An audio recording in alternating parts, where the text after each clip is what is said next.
गबना कराई भोला जी अरे भांगत रे बैठवलन एहो मन मोहन भोला अरे अपने गईलन कैलाश एहो मन मोहन भोला। गौरा रानी कह रही है कि गबना कराई भोला जी अरे भागत रे बैठवलन एहो मन मोहन भोला कि एहो मन रहिए थोड़ा सा रुकिए ना कि एहो मन मोहन भोला अरे अपने गईलन कैलाश एहो मन मोहन भोला अपने गईलन कैलाश एहो मन मोहन भोला। गबना कराई भोला जी भागत रे बैठवलन एहो मन मोहन भोला गबना कराई भोला जी भागत रे बैठवलन एहो मन मोहन भोला कि एहो मन मोहन भोला अपने जाल कैलाश एहो मन मोहन भोला अपने जाल कैलाश एहो मन मोहन भोला अपने गायलन कैलाश एहो मन मोहन भोला।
मुन्ना भैया रमेश भैया गौरा रानी कहतिया गुरु बहना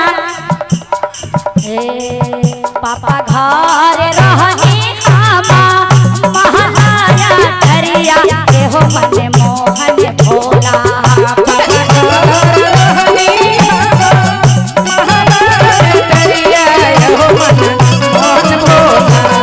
पापा घर रहनी हामा महाया करिया एहो मन मोहन भोला एहो मन मोहन भोला कि एहो मन मोहन भोला ध्यान देवे भैया हो कि एहो मन मोहन भोला तोरा साथे टूटा मारैया एहो मन मोहन भोला अरे तोरा साथे टूटा मारैया एहो मन मोहन भोला।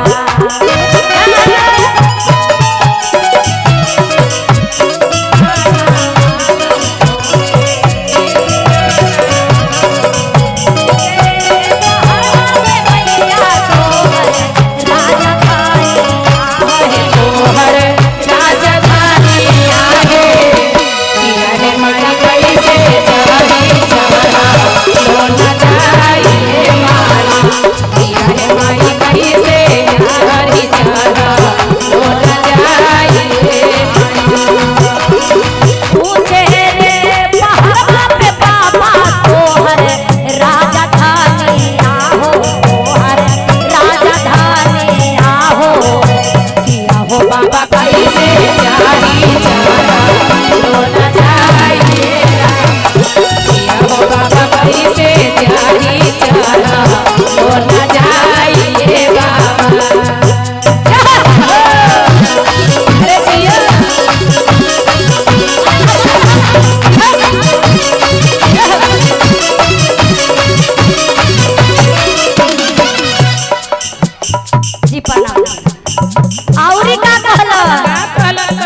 घर रहनी भोला जी खैनी हम मिठाइया ये हो मन मोहन भोला पापा घर रहनी भोला खैनी हम मिठाइया ये हो मन मोहन भोला ये हो मन मोहन भोला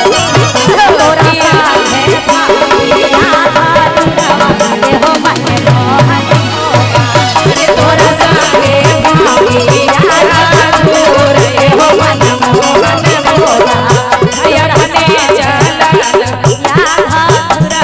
ये हो मन मोहन भोला तोरा सामने भागिया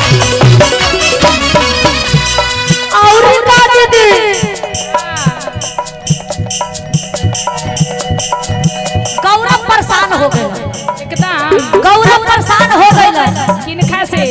शंकर भगवान से। सच्चे में कि तू तो रात दिन दम भांगे पीत रहल।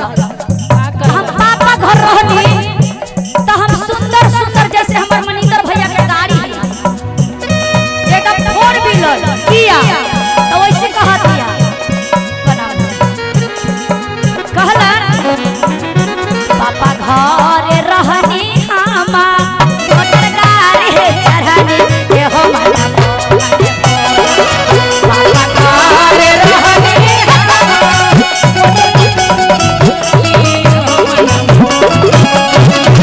पापा घर रहनी हमा मोटर गाड़ी चढ़नी ये हो माता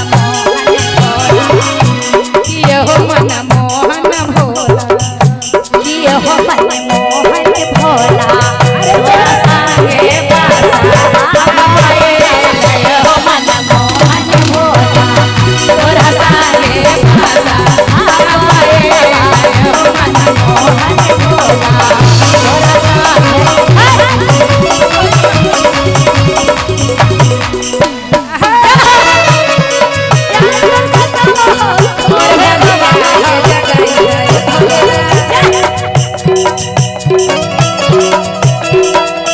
मुन्ना भैया अरे हम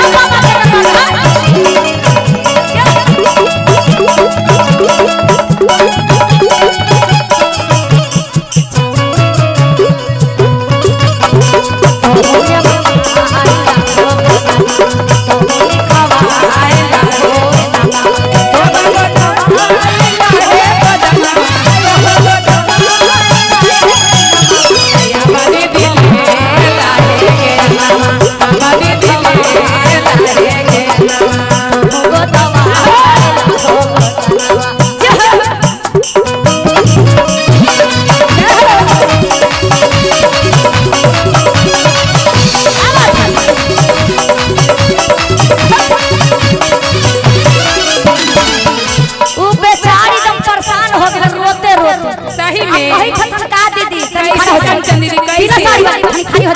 खाली हो जाएगी पापा घर रहनी भोला पाटोरावा ये हो मन मोहन भोला पापा घर रहनी भोला ललका चुनरिया ये हो मन मोहन भोला पापा घर पन्हनी आमा लहंगा पाटोरावा ये हो मन मोहन भोला रमेश भैया ऋतु दीदी थोड़ा सा बोलिए शंकर भगवान के।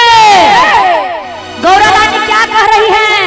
इसे कैसे भाव में जरा दोनों हाथ लगा उठाइए 2 मिनट के लिए ज्यादा 2 मिनट ताली बजना चाहिए कि ये हो मन मोहन भोला ताली बजना चाहिए कि ये हो मन मोहन भोला बिना सारी इन्हें जाइए जरा चढ़ावे के है भैया हो चढ़ावे के है हाँ कि ये हो मन मोहन भोला ऐसा ना कमर लगा ऊपर में ऋतु दीदी अरे उधर हाथ जी करवाना जी इधर बोला ऐसा होना चाहिए अब थोड़ा सा तो हो आ जाओ कमर हिलना चाहिए चाहिए। अरे ऐसा बाबा के दरबार में, ई माई के दरबार में झूमनी कि भैया दीदी कहे कि हाँ आज हमार है भाई। अच्छा कैसे झूम के साल उतार कैसे ना मजा नहीं आ रहा है। साल उतार हाँ जरा चले के बाबा धाम है मुन्ना भैया रमेश भैया कैसे और चले? दीदी के तरफ से बहुत सा का आशीर्वाद है भैया के तरफ से कि ये हो मन मोहन हो ऐसे ऐसे ऐसे ऐसे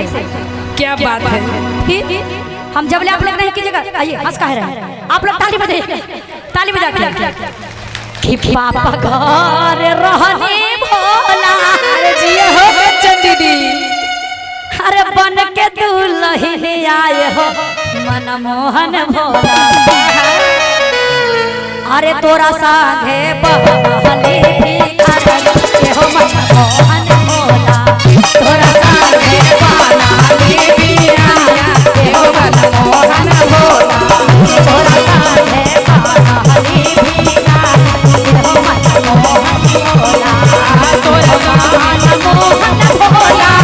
ए हो मन मोहन, ए हो मन मोहन भोला, ए हो मन मोहन भोला, ए हो मन मोहन, ए हो मन मोहन भोला। अपने चारा लगाए लाल, ए हो मन मोहन भोला। अपने चारा लगाए लाल, ए हो मन मोहन भोला। अपने चारा लगाए, ए हो मन मोहन भोला।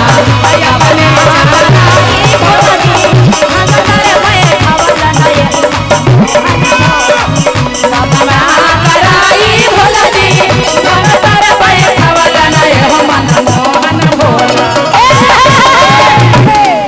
भैया भैया भैया देखा तनी हमर भैया आ गइली कि हो हमर बड़का भैया कि हो हमर छोटका भैया। जब बाबा के दीवानी दम हम तो शुरू से आपको देख रहे हैं। धर्मेंद्र भैया हैं जी, तनी पढ़े थे तनी वीरेंद्र भैया जी, वीरेंद्र भैया देखिए भाई हमारे बाबा भोलेनाथ के एकदम प्योर दीवाने हैं। इन लोग दीवाने हैं तो कैसे झूमते हैं देखिए कि ये हो मन मोहन भोला। भैया जरा कमर हिला के और दोनों हाथ ऊपर कीजिए, आप भी कीजिए सब मिलके कि ये हो मन मोहन भोला। पैर भी उठना चाहिए, पैर आज आप लोग ताली बजाइएगा जी, आप लोग ताली बजाइएगा कि ये हो मन मोहन भोला। ऐसे ना जरा कमर भैया कमर हिलना चाहिए कि गवना कराई भोला जी। अरे भागतर बैठा वाला ना ये हो मन मोहन भोला। चलिए उछल के कि ये हो मन मोहन भोला। आया अपने गाए